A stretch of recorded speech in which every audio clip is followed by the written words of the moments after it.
ইন্নাল্লাহা আশতারা মিনাল মুমিনিনা আনফুসাহুম ওয়া আমওয়ালাহুম বিআন্না লাহুমুল জান্নাহ। আল্লাহু আকবার বলেন।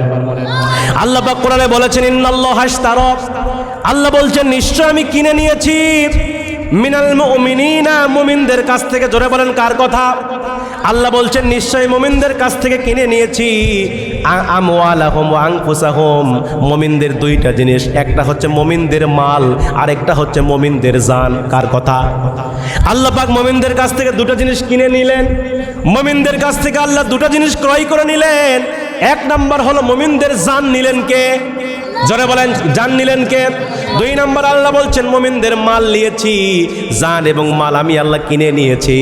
আমরা বললাম আল্লাহ আপনি আমাদের জান মাল কিনে নিলেন, বিনিময়ে আপনি কি দেবেন? আল্লাহু আকবার কর। ও আল্লাহ আপনি তো আমাদের জান নিয়ে নিলেন, আপনি আমাদের মাল নিয়ে নিলেন, আপনি বিনিময়ে কি দেবেন?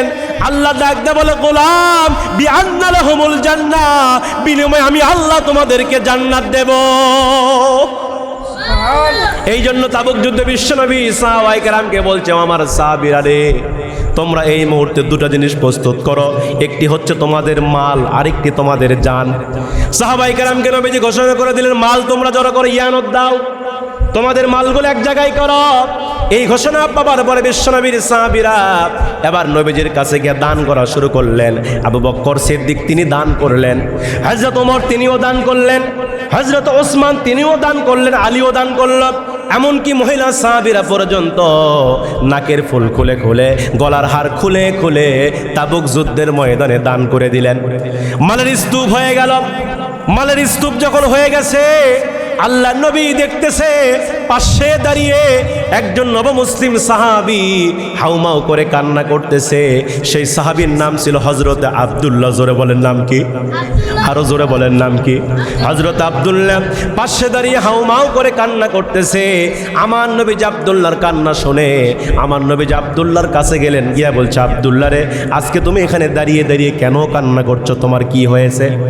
আব্দুল্লাহ বললেন ইয়া রাসূলুল্লাহ, ইয়া হাবিবাল্লাহ, নবী গো, আজকের এই তাবুক যুদ্ধের ময়দানে সমস্ত সাহাবীরা দান করলো, এমনকি মহিলা সাহাবীরা পর্যন্ত দান করলো। ও নবী, আমি এত গরিব সাহাবী, আমার কাছে একটা দিরহাম নাই যেইটা যুদ্ধের জন্য দেব, এই জন্য আমি আব্দুল্লাহ হাউমাউ করে কান্না করি।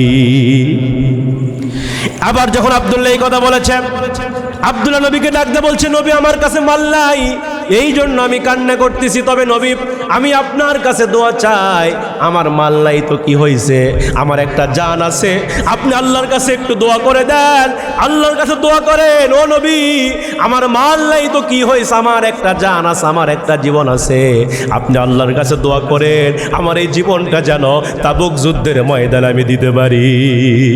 আল্লাহু আকবার বলেন। ইমানটা মজবুত কেমন দেখেন মুসলমান। ও মুসলমান, সাহাবীদের ইমানটা কত দামি ছিল দেখেন। এবার বিশ্বনবী বলতেছে ও আমার সাহাবী আব্দুল্লাহ, যাও যাও গাছের একটা বাকল আনো। আব্দুল্লাহ মুহূর্তের মধ্যে দৌড় মেরে গাছের বাকল ছিঁড়ে আনলেন। আমার নবী আব্দুল্লাহ এই জায়গাতে গাছের বাকলটা পরায় দিলেন।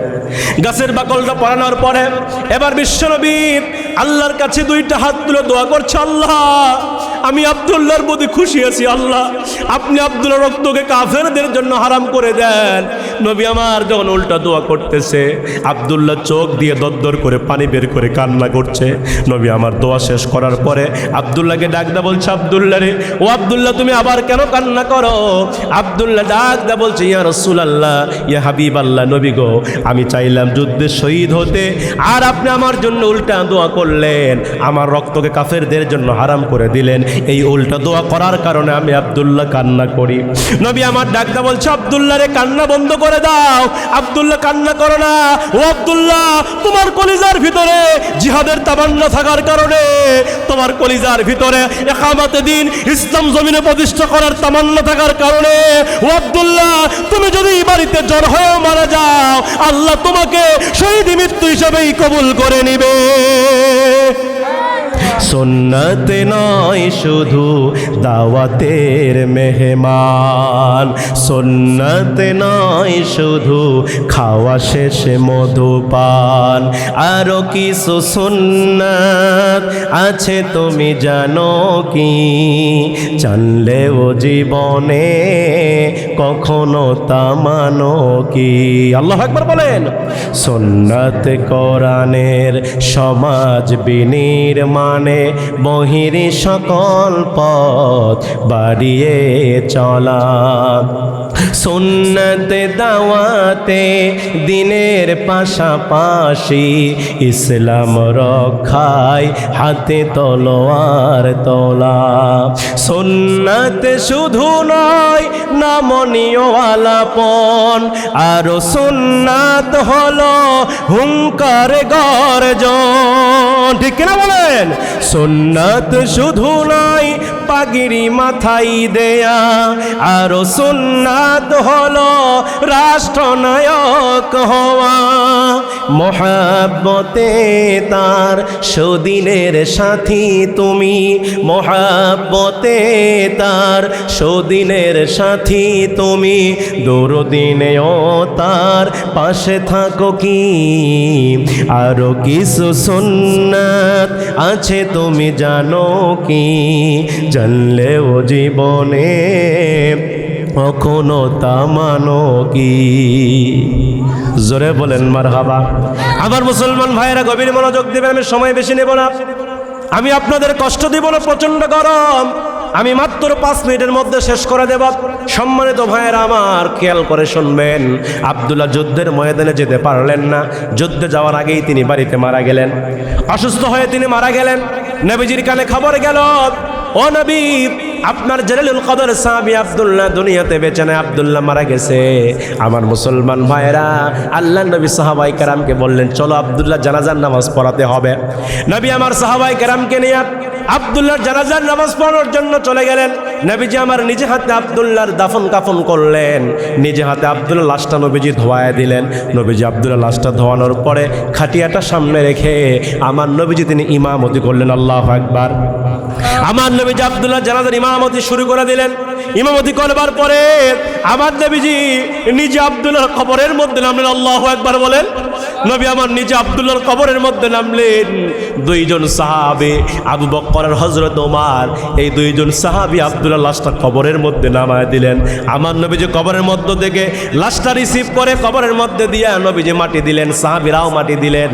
মাটি দেওয়া যখন শেষ হয়ে গেছে, আল্লাহ নবী তখন 2টা হাত তুলেন আল্লাহর কাছে দোয়া করছে, আল্লাহ আজকের এই সন্ধ্যা পর্যন্ত আমি আমার আব্দুল্লাহর প্রতি রাজি ছিলাম, খুশি ছিলাম, আল্লাহ তুমিও আব্দুল্লাহর প্রতি খুশি হয়ে যাও, তুমি আব্দুল্লাহর প্রতি রাজি হয়ে যাও। এই দোয়া যখন আমার নবীজি করতেছিল, পাশে দাঁড়িয়েছিল আব্দুল্লাহ ইবনে মাসউদ। আব্দুল্লাহ ইবনে মাসউদ তিনি হাউমাউ করে কান্না করছে, আর তিনি বলতেছে, আল্লাহ আজকের লাশটা যদি আব্দুল্লাহর না হয়ে আমি ইবনে মাসউদের হতো, না জানে আমার কপালটা বড় ধন্য হয়ে যেত। আল্লাহু আকবার বলেন। এমন লাশ যদি আমি হতে পারতাম। ও মুসলমান ভাইরা, এখান থেকে কি বুঝলেন? কারবালা শুধু হোসাইনের এখানেই হয় নাই। কারবালা শব্দের অর্থ আপনাকে বুঝতে হবে কারিবুন বালা। কার মানে স্থান, বালা মানে মুসিবত, মুসিবতের স্থানকে কারবালা বলা হয়, ঠিক কিনা বলেন? কারবালা শুধু হোসাইন আর ইয়াজিদের যুদ্ধ এটাই কারবালা নয়। কারবালা এখনো আছে, কিয়ামত পর্যন্ত কারবালা থাকবে। যারা হকের পক্ষে কথা বলতে গিয়া, জালিমের বিরুদ্ধে কথা বলতে গিয়া জুলুমের শিকার হয়ে যাদেরকে হত্যা করা হবে, এমনকি ফাঁসির কাস্টে ঝুলানো হবে, এটাও হলো কারবালা। কথা কোন ঠিক কিনা? সুতরাং ভাইরা আমার, ওই যে কারবালা হোসাইনের সঙ্গে ইয়াজিদের যুদ্ধ হয়েছিল, কেন যুদ্ধ হয়েছিল আমরা এটা কেউ জানি না, শুধু আমরা কারবালা ইতিহাস বর্ণনা করি, কিন্তু যুদ্ধ হলো কি নিয়ে, কি কারণে জানার দরকার আছে না নাই? আমার মুসলমান ভাইয়েরা, ইয়াজিদ ছিল কিন্তু মুসলমান, আমির মুআবিয়ার সন্তান ইয়াজিদ।